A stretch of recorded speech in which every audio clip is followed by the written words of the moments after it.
Hello दोस्तों, welcome back to my YouTube channel ends notion में आपका स्वागत है। आज हम लोग बात करेंगे हार्ट अटैक के बारे में। देखेंगे कि हार्ट अटैक क्या होता है या फिर कार्डियक अरेस्ट क्या होता है और ये आता क्यों है। हार्ट अटैक अगर आता है तो ये क्यों आता है और इसके क्या उपाय हैं इससे बचने के लिए, कि ऐसा हम क्या करें अपने डेली लाइफ में कि हार्ट अटैक आने की जो संभावना है वो कम हो जाए।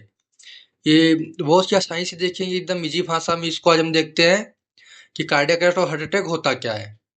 तो जो कि इसकी डिफिनेशन की बात करें हम अगर हार्ट अटैक की, तो ए हार्ट अटैक और myocardial इंफ्रेक्शन occurs when blood flow to the heart is blocked often due to buildup of fat and cholesterol in the artery। जो हमारी आर्टरी होती है उसमें अगर हमारा जो ब्लड फ्लो होता है वो रुक जाता है, हमारी आर्टरी में अगर ब्लड फ्लो जो है वो रुक जाता है किसी वजह से, या तो फैट जम जाएगा या फिर कोलेस्ट्रॉल जम जाएगा। अगर उसकी वजह से हमारी आर्टरी में ब्लड का फ्लो रुक जाता है तो वही हमारा हार्ट अटैक होता है या फिर मायोकार्डियल इन्फ्रेक्शन होता है, जैसे ये होता है हमारा।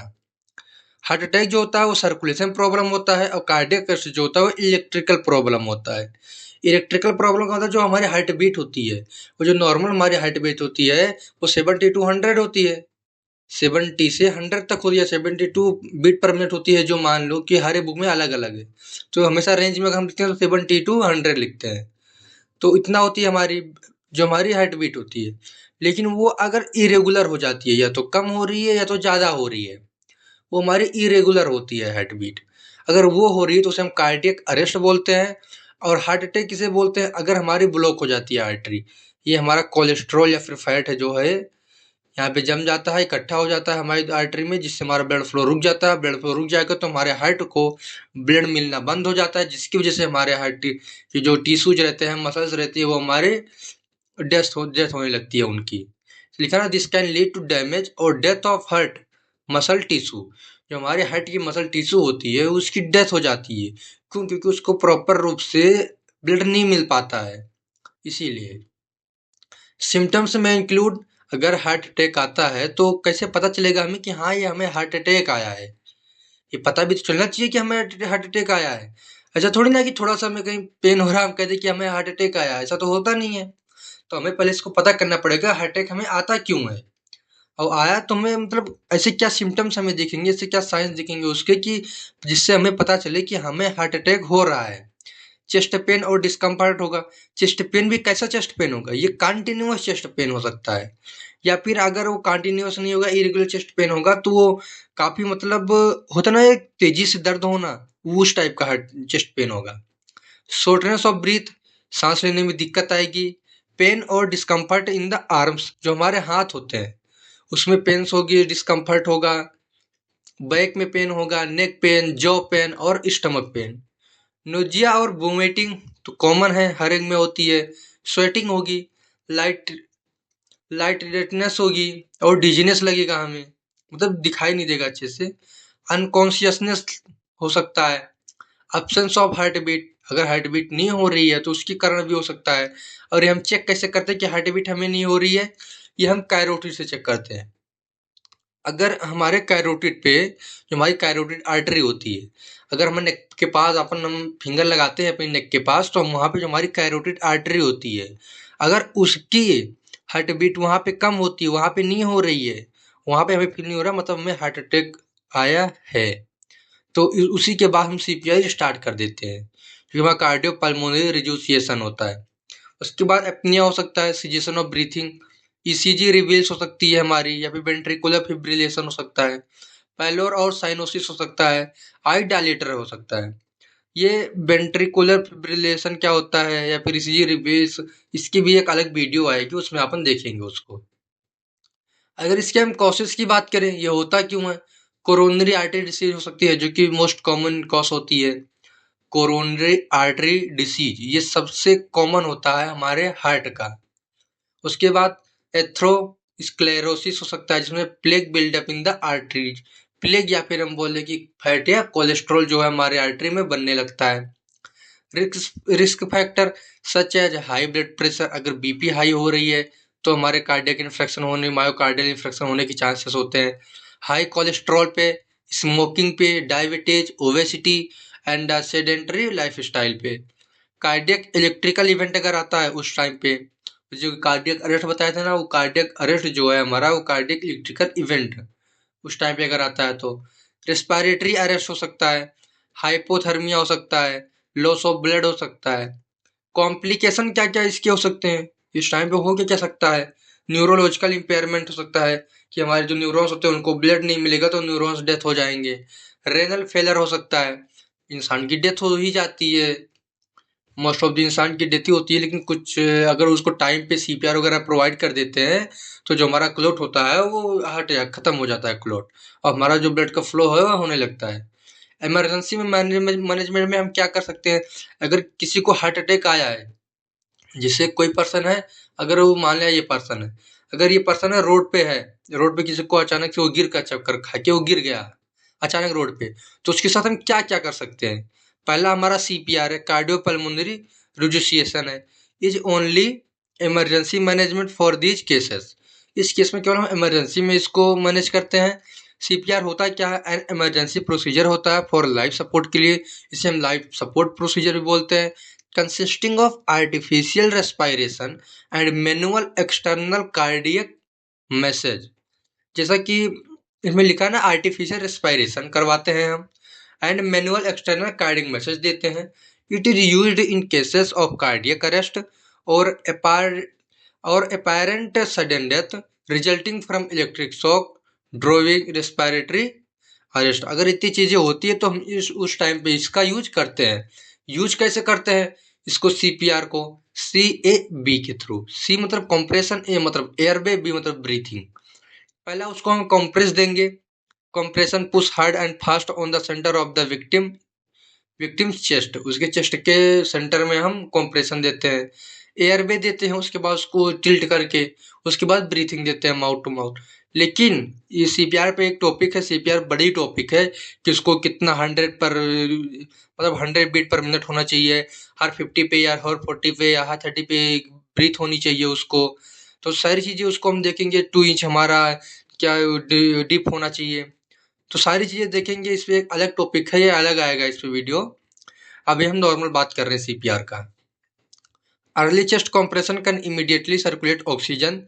जो अर्ली चेस्ट कंप्रेशन हैं वो इमीडिएट जो है हमारे ऑक्सीजन को सर्कुलेट करता है। That is still in the blood stream, जो कि हमारे ब्लड स्ट्रीम में एंटर करता है oxygen. By changing the sequence, chest compression are initiated sooner and the delay in ventilation should be minimal. ये हमारा पोजीशन होता है हाथ का, कि हमारा हैंड होता कहाँ पे है। ये सारी चीजें बताएंगे आपको। हमारा दोनों हैंड एकदम से स्ट्रेट रहता है, जो हमारी एल्बो रहती है वहां से हमारा बिल्कुल भी बेंड नहीं होना चाहिए हैंड, ये तो हमारा कंप्रेशन गलत लग जाता है फिर।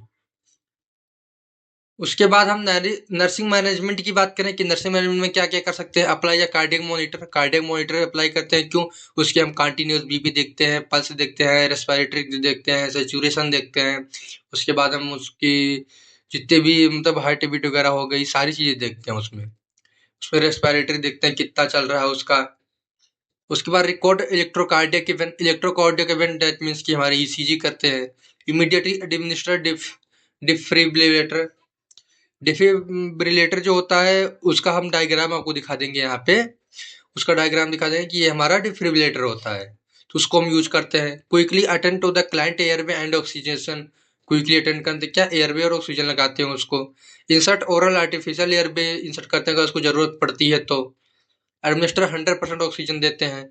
सक्शनिंग करते हैं, उसके बाद उसका हम आईवी स्टार्ट करते हैं, मेडिकेशन देते हैं, कैथेटराइजेशन करते हैं उसकी। कैथेटराइजेशन क्यों करते हैं? क्योंकि अगर हाई बीपी वगैरह रहती है तो उसमें हम कैथेटराइज करके उसको फ्रोसोमाइड वगैरह ड्रग दे के ही उसके यूरिन पास आउट को हम बड़ा इंक्रीज कर देते हैं, तो उस टाइम पे हमारे बीपी वगैरह नॉर्मल होने के चांसेस ज़्यादा बन जाते हैं। Myocardial infection, narrowing of coronary artery. जो हमारी कोरोनरी आर्टरी होती है वो नैरो हो जाती है, पतली हो जाती है। ये प्लेग बिल्डअप, जिसे हम एथ्रोस्क्लेरोसिस कहते हैं। ये हमारा एथ्रोस्क्लेरोसिस, ये हमारा कोलेस्ट्रॉल फैट होता है। ये जो हमारा येलो येलो दिख रहा है, येलो येलो वाला हमारा कोलेस्ट्रॉल फैट, हमारा जो प्लेग जम जाता है, जिसके कारण हमारी ये ब्लड है ये सर्कुलेट नहीं हो पाती है प्रॉपर, ब्लड क्लॉट होने लगता है।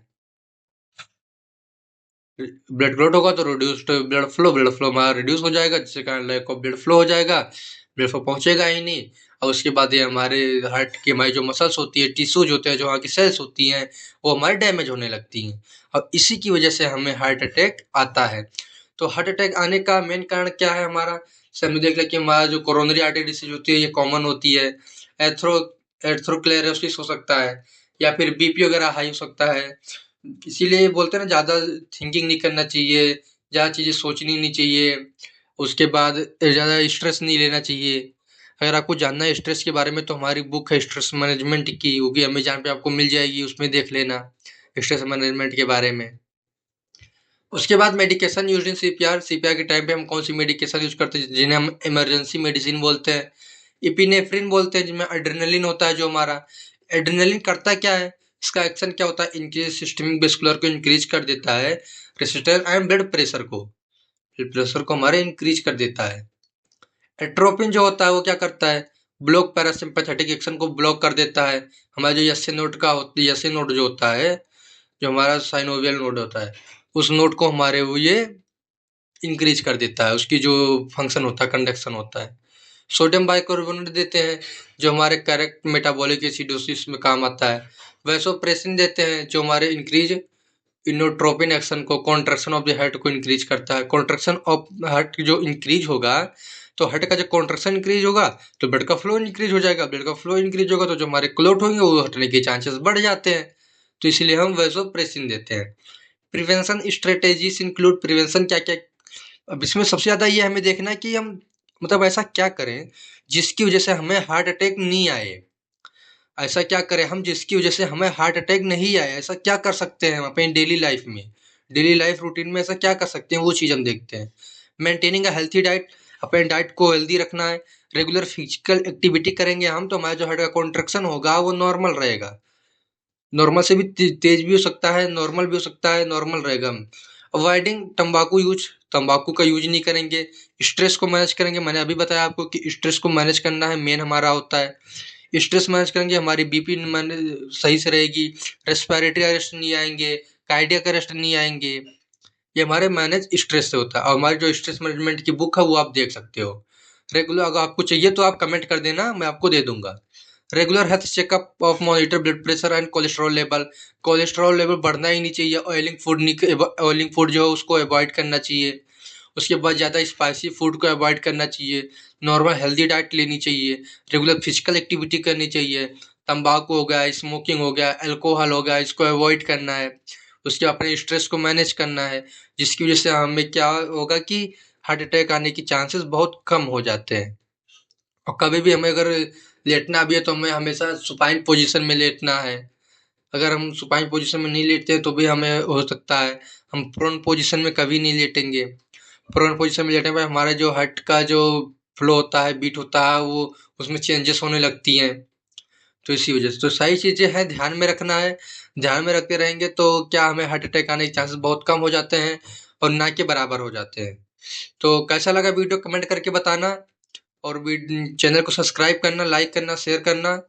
Thank you, thanks for watching.